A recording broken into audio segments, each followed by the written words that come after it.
Hello guys, আসসালামু আলাইকুম। আশা করি সবাই ভালো আছো। ঘুম থেকে উঠে কিচেনে আসলাম। আসার পর চাটা বসালাম, বসিয়ে একটু বারান্দার দিক চলে গেলাম গাছগুলাকে দেখার জন্য।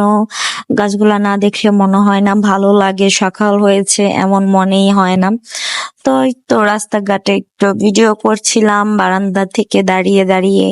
তারপরে একটু ফ্রিজের থেকে মাংস বের করে নিলাম, আর এখানে রুটিটা একটু ছেঁকে নিচ্ছি, পরোটাটা ভাজছি। ভাজার পর ডিম ভাজলাম, ভেজে নাস্তাটা করে নিলাম। নাস্তাটা করার পর মুরগির মাংস আর পোলার চালগুলো ধুয়ে নিয়েছি ভালো মতো। ধুয়ে মুরগিটা একটু মিক্সড করে নিব, আগে নাস্তাটা করে নেই, একটু চাটা খেয়ে নেই। তো এখন আমি পোলাওটা আগে বসালাম।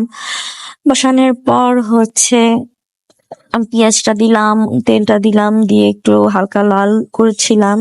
তারপরে গরম মশলা দিলাম, আদা রসুন দিলাম, দিয়ে নাড়াচাড়া করছিলাম। অনেকক্ষণ ধরে নাড়াচাড়া করছিলাম। নাড়াচাড়া করে তারপরে ভাবছিলাম যে পোলাওটা কিভাবে রান্না করব, বা খিচুড়ি রানবো নাকি পোলাও রান্না করব। কিন্তু সবাই পোলাও খেতে চায়। আমার ঘরের সবাই বলতেছিল যে পোলাও রান্না করো, যার জন্য পোলাওটাই রান্না করলাম, খিচুড়িটা একটু বাদ দিলাম। তো আদা রসুনটা দিয়ে ভালো করে লাল করে নিলাম, ভেজে নিলাম। ভেজে নেওয়ার পর পোলার চালগুলা ধুয়ে রাখা ছিল, ধুয়ে দিয়ে দিলাম। তারপরে ভালো মতো দেওয়ার পর সাইডে 1 কাপ দুধ রেখেছিলাম, কারণ পোলাওতে দুধ না দিলে আসলে ভালো লাগে না। তো দুধটা দিয়ে দিলাম, দিয়ে অনেকক্ষণ নাড়াচাড়া করলাম। দেন কিছু কাঁচামরিচ দিয়ে দিলাম, কাঁচামরিচ দিয়ে পানি দিলাম।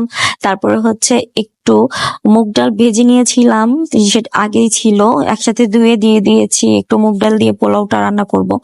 এই খাবারটা মা অনেক মজা করে রান্না করতো। মাও নেই এখন, আর খাওয়া হয় না, অনেকদিন পরে খেলাম। এখানে মুরগিগুলো আমি ভালো করে ধুয়ে নিয়েছি।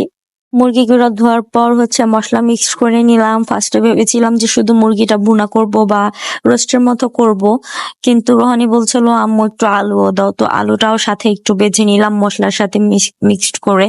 তো অনেকক্ষণ করে ভাজলাম, হালকা মতো ভাজলাম, ভেজে তুলে নিলাম। তারপরে বাই দ্য ওয়ে গাইস, এই কড়াইটা কিন্তু অনেক আগের, মানে এই কড়াইটাতে লাগে না, এর জন্য কিন্তু আমি এই কড়াইটা ব্যবহার করি। জানি না কার কাছে এই কড়াইটা কেমন লাগতে পারে, কিন্তু আমার কাছে এই কড়াইটা দিয়ে রান্না করতে বা ভাজাভাজি করতে অনেক ভালো লাগে। তো আমার এখানে পোলাওটা কমপ্লিট হয়ে গিয়েছে। আমি পোলাওটা একটু দমে দিয়ে দিলাম। দেন আমি এইখানে মুরগিটা বসালাম। মুরগিটা বসানোর পর পেঁয়াজ আর গরম মশলা দিয়ে হালকা একটু লবণ দিয়ে নাড়াচাড়া করলাম।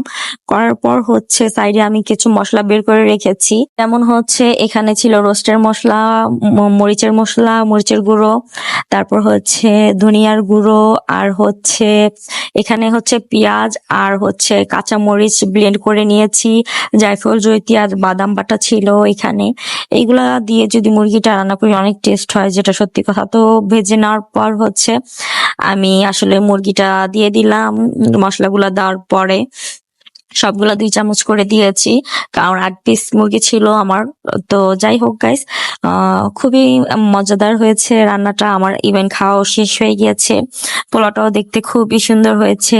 এই ছিল আজকের ডেইলি ব্লগ আমার। যাদের যাদের কাছে ভালো লাগবে, যারা যারা ভালো লাগে আমার ভিডিও দেখতে, তারা অবশ্যই কমেন্ট করবেন, লাইক করবেন, সাবস্ক্রাইব করবেন।